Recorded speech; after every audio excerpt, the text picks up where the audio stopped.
Pilpres masih 2 tahun lagi, tapi suhu politik tanah air mulai memanas. Gerilya partai politik untuk menggait simpatik sejumlah pihak telah dilakukan. Eits, tak ketinggalan, pola koalisi juga mulai terbentuk, seperti yang dilakukan Golkar, PAN, dan P3. Koalisi yang belum lama tercuat ini diberi nama Indonesia Bersatu.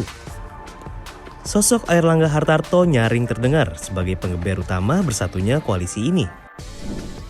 Kebetulan dengan 3 partai ini, kita mempunyai platform atau landasan atau chemistry yang sama, ya kan? Mereka religius, kita nasionalis, jadi nasional dan Pertanyaannya, apakah ketiga partai yang sedang berada di lingkar kabinet Jokowi ini akan terus bersatu hingga pemilu 2024 digelar? Bahwa koalisi itu jauh panggang dari api. Nah, atau bisa juga kita sampaikan bahwa itu tidak nampak keseriusannya. Nah, kenapa tidak nampak keseriusannya? Karena koalisi ini itu tidak jelas apa yang dikoalisikan dan untuk siapa. Koalisi ini bertahan atau tidak itu sangat ditentukan sejauh mana mereka mampu misalnya menarik satu figur yang bisa diusung dan cukup meyakinkan ya untuk diterima oleh publik.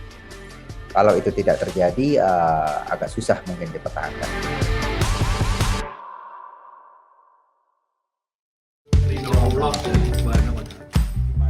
Uniknya koalisi Indonesia Bersatu ini berdiri ketika nama capres dan cawapres belum disepakati.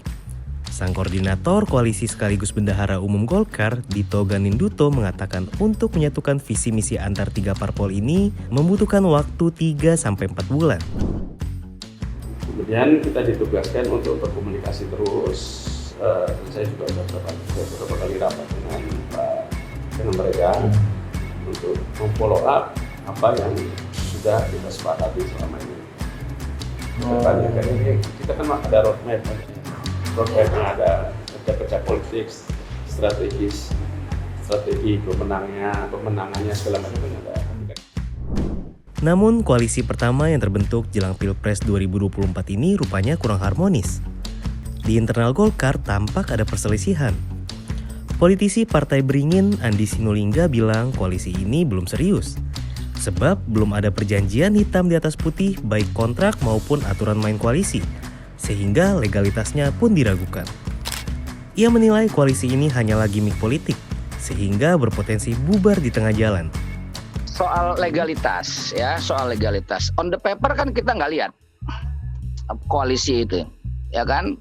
Nah, yang kedua, apakah koalisi itu sudah diberikan legitimasi hukumnya di masing-masing partai politik? Nah, masing-masing partai politik itu kan punya mekanisme pengambilan keputusan. Ya, jadi langkah ketua umum itu bukan sabda raja. Sementara pihak PAN dan P3 menilai meski belum ada hitam di atas putih, sistem kerjasama koalisi ini justru dinilai semakin kuat karena didasari dengan komitmen initial agreement. Gabungan ketiga partai ini dinilai cukup kuat mengingat masing-masing partai memiliki spektrum ideologis yang berbeda-beda. P3 yang identik dengan Partai Islam sebagai ideologinya, PAN dengan background nasionalis dan punya basis massa muslim, ditambah Golkar sebagai partai yang dikenal nasionalis. Kita dihadapkan pada pilihan untuk mengusung siapa yang nanti akan menjadi capres dan cawapres dari koalisi. Tentu itu didasarkan pada pemikiran bahwa kita ingin menang. Ya. Nah, ingin menang supaya apa? Supaya bisa merebut kekuasaan. Kenapa merebut kekuasaan? Ya supaya kita bisa membawa perubahan. Gitu.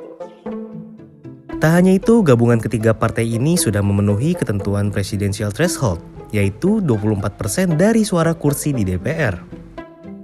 Tentu hal ini membuat koalisi Indonesia Bersatu sudah mengamankan tiket menuju Pilpres 2024. Tinggal PR-nya mencari figur yang pas dan layak diusung ke panggung Pilpres mendatang.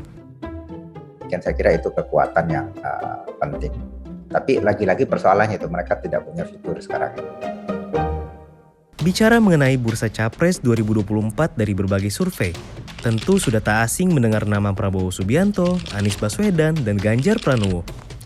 Tiga nama-nama pemain lama di kancah politik tanah air itu pun masuk dalam bidikan koalisi Indonesia Bersatu.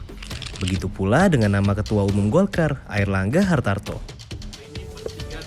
Meski tak berada dalam papan atas, Golkar tetap menetapkan sang ketum sebagai calon pada kontestasi politik 5 tahunan itu. Mengingat masih 1,5 tahun lagi menjelang Pilpres 2024, menurut sang koordinator koalisi, situasi politik saat ini masih cukup dinamis.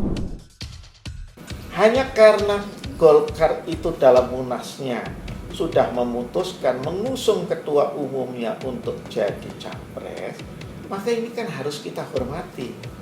Apakah makna menghormati itu pasti capresnya dari Golkar? Ya tidak bisa disimpulkan sekarang. Itu loh. Karena untuk memfinalkan siapa capres, siapa cawapres akan banyak tergantung kepada sejumlah faktor.